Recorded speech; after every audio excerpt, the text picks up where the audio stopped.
can't even imagine it, to tell you the truth. You know, I just flashed on cultures of the world creating music from all around, and it's this universal language that would just be forgotten. We would be a miserable people. I couldn't imagine it. It provided the soundtrack for people's lives. So, without music, there's no life. A world without music, for me personally, would be a very, very sad place. It's something that has been with me through, like everybody else, I'm sure, good times and bad times. Music, one chord and it hits you, and that kind of power is a very rare thing indeed. You know, I can have the most stressful day. I'm one of the few people who can actually go from a city council meeting to pounding on the drums inside of a half an hour.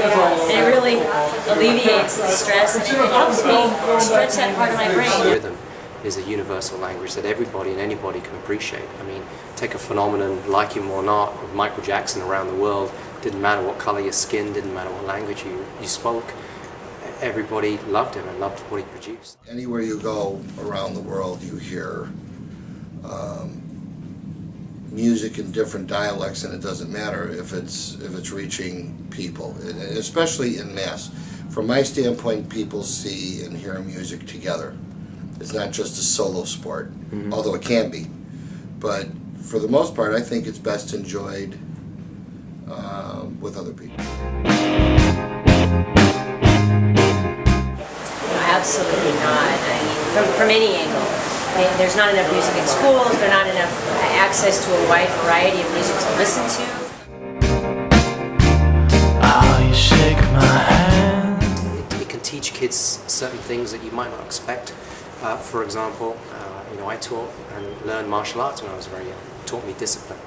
I think music can teach you the power of presence, of being very, very still, quiet, listening. And also the power of concentration. So I think there's a lot of other side benefits that music can give you. I'd rather be tonight. I think we're putting the future of the state at risk by not offering enough creativity. I mean, in my opinion, creativity is as important as literacy. And when you squish out creativity at an early age, you eliminate people's ability to make decisions, to take risks, and to think openly and creatively about new ways to tackle problems. They're all connected. So what we're doing is eliminating the opportunities for the children we're raising. I watched that piece of hair turn. It's hard to say. I think gradually, without it being something that's put out in front of people as important, it just goes away. I get asked this question a lot with art as well. You know, some people will say that at the end of the day, art doesn't save lives. Music could be argued it doesn't save lives. It's not like we're feeding starving children. But I think it's about quality of life.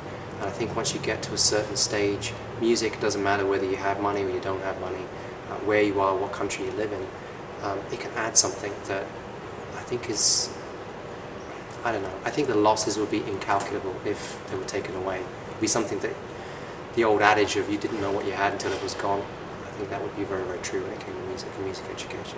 Music is our future. Ear Candy, providing kids access to music education. Ear candy, it's delicious.